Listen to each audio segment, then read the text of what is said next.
Greetings, Minnesota and Internet Universe. My name is Max Wexler. I am the Operations Manager at Urban Ore, the reuse, retail, and recycling Ecopark, mission-driven for-profit since 1980 in Berkeley, California.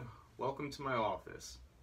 On June 2nd, the Berkeley City Council adopted a resolution authorizing the city manager to extend its contract with Urban Ore for another 3 years.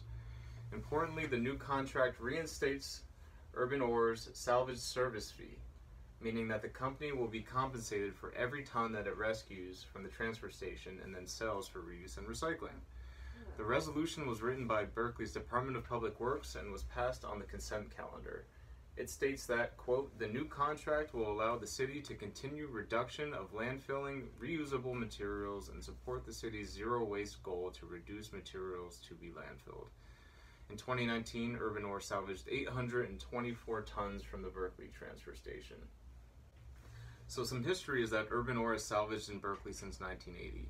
In the year 2000, the city, which owns and operates the transfer station, began paying Urban Ore for its salvage service for two main reasons. First, the enforcement of AB 939 took effect, a state recycling bill that incentivized local jurisdictions to meet California's diversion targets.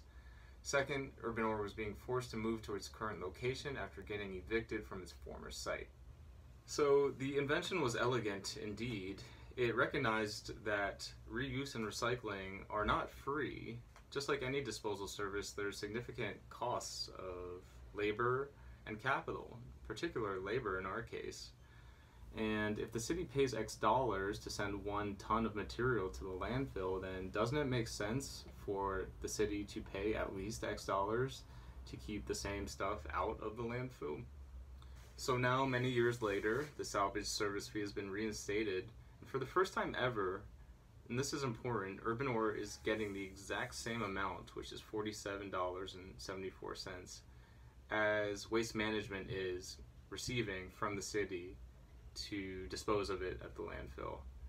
So this is good news not for only Urban Ore, but conceptually it's a game changer because it recognizes that zero waste services deserve at least the same amount of compensation as do waste services, because zero waste services create a variety of economic, environmental, and social benefits that wasting does not.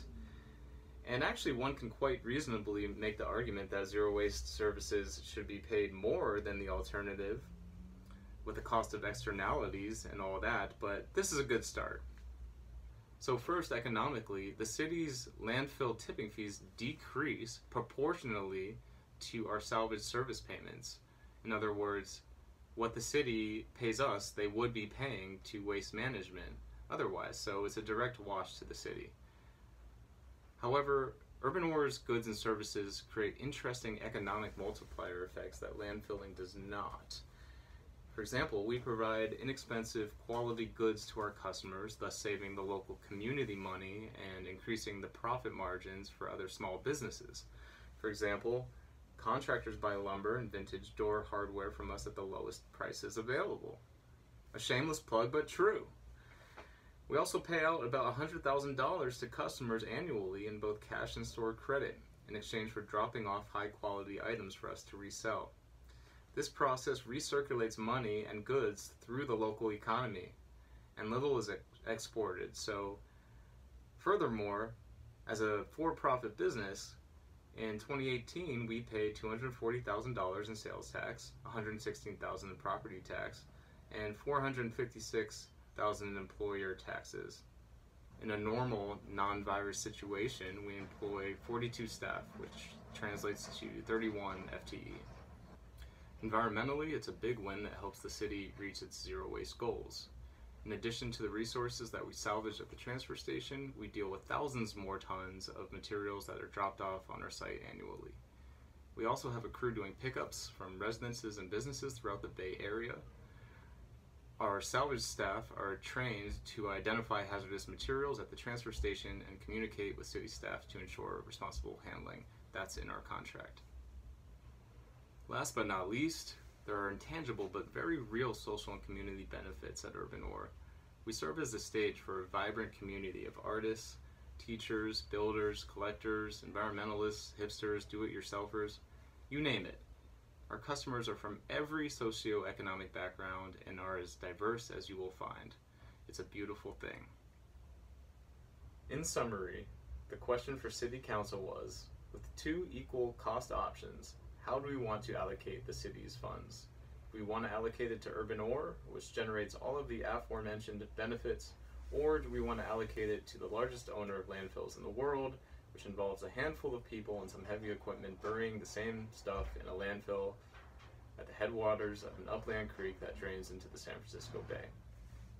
The answer that City Council decided was yes, this makes sense, and we want to continue our unique public-private relationship with urban ore for at least another 3 years, and we are thrilled to share this news with the world. We want this model to spread everywhere there's a transfer station so that we can continue to achieve our mission, which is to end the age of waste. So that's my shtick. Thank you for your time. Thank you to Reuse Minnesota, and thank you to all the zero waste partners out there on this journey. We are all indeed in this together.